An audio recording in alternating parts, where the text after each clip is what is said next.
Welcome into WTOL 11 News at 6. I'm Michael Sandlin. Thank you so much for joining us on your Sunday. We're going to go ahead and start with your local headlines. A crash in Fulton County has left 1 dead and 4 hospitalized with serious injuries this morning. The 2-vehicle crash shut down an intersection in Franklin Township. Authorities say a driver heading southbound on State Route 66 in an SUV struck a sedan driving eastbound on County Road L, sending 3 passengers to the hospital with serious injuries. The SUV driver, a 30-year-old from Kentucky, died at the scene. Their passenger was also hospitalized. 2 people from Bryan were flown to the hospital, and a 16-year-old passenger suffered non-life-threatening injuries. We have an update to a story we first brought to you last week on the delay in trash pickups by Republic Services due to a strike. This delay was experienced by people in Toledo, Maumee, Monclova Township, Oregon, and Sylvania. According to a spokesperson with Republic Services, the company made, quote, good progress over the weekend to get caught up with trash collection after a work stoppage last week left many people with full garbage cans. The company says they plan to resume regular collection on Monday. John?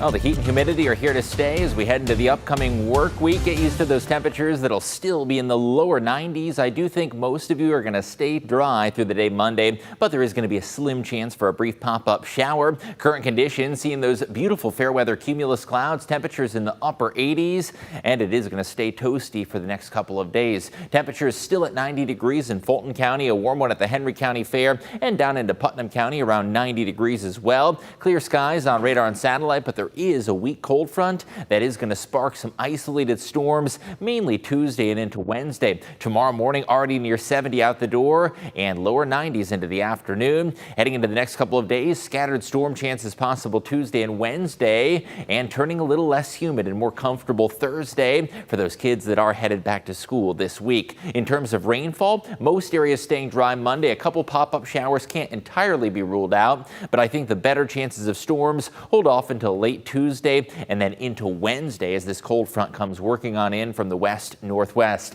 That back to school forecast does feature a few lingering thunder showers Wednesday, beautiful sunshine Thursday and Friday, and also less humid conditions for the latter half of the week. We are going to feel some brief relief from the heat Thursday and Friday, but it is going to be short-lived because by next weekend we are right back to the lower 90s, although we will be cooling off by the tail end of the 10-day forecast. Chase?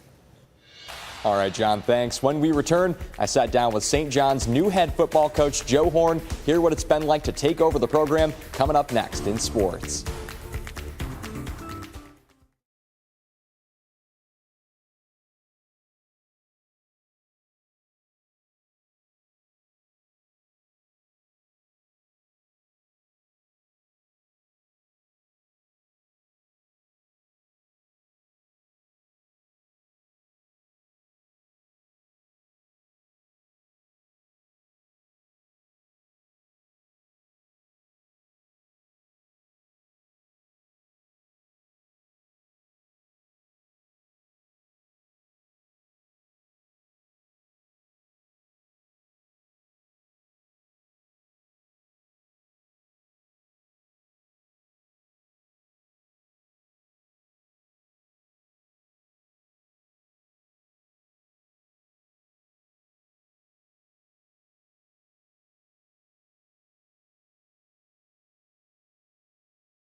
Sports brought to you by Jim White Honda. Welcome back. High school football season almost here, and I recently caught up with St. John's new head football coach, Joe Horn. Here's a small part of our conversation on chasing the game.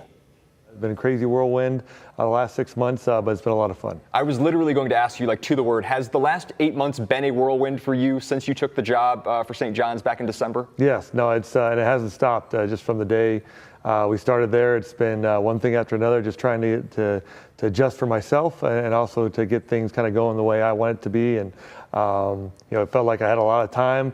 And shoot, now we're scrimmage here this coming week, and we're playing here in just a couple weeks. What were the priorities, or the priority? Maybe there was one, maybe there were a bunch that you wanted to accomplish when you got in right away. What was it at St. John's that you wanted to get done right away? Well, we wanted to get everyone together and get them in the weight room as best we could. And we have a lot of guys at St. John's that play multiple sports and definitely fully support that. And but we started with 6:30 in the morning lifts.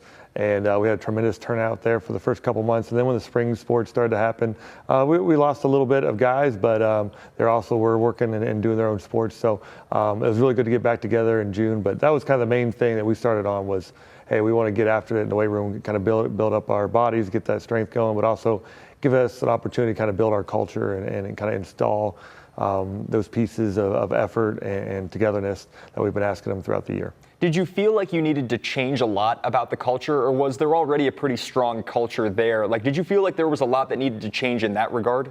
I think I was really focused on how I want to do it. I'm not really sure how it was done before. And, the kids have been fantastic in accepting everything that we've been asking them to do. There hasn't been any pushback, really, to be honest, at all. It's been really refreshing and exciting how quickly they've adjusted. And I know there's been a lot of differences, but I definitely know that, there's a certain way that I wanted to see our program run. I think there's a certain way, the way football needs to be played. And we've been trying to push our guys in that direction. And it's not going to happen overnight, and I have to keep telling myself I want to be perfect right now. But you can definitely see the strides that we're heading in the right direction. Catch Chasing the Game on WTOL 11 Plus, YouTube, and Spotify. And that's going to do it for sports.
Hundreds of people came out for the Folds of Honor car show today. The show was held at the Toledo Speedway, and there were lots of different raffles and prizes. The top 3 cars were also awarded prizes. All the proceeds go to Folds of Honor, which help give educational scholarships to families of fallen or disabled military and first responders.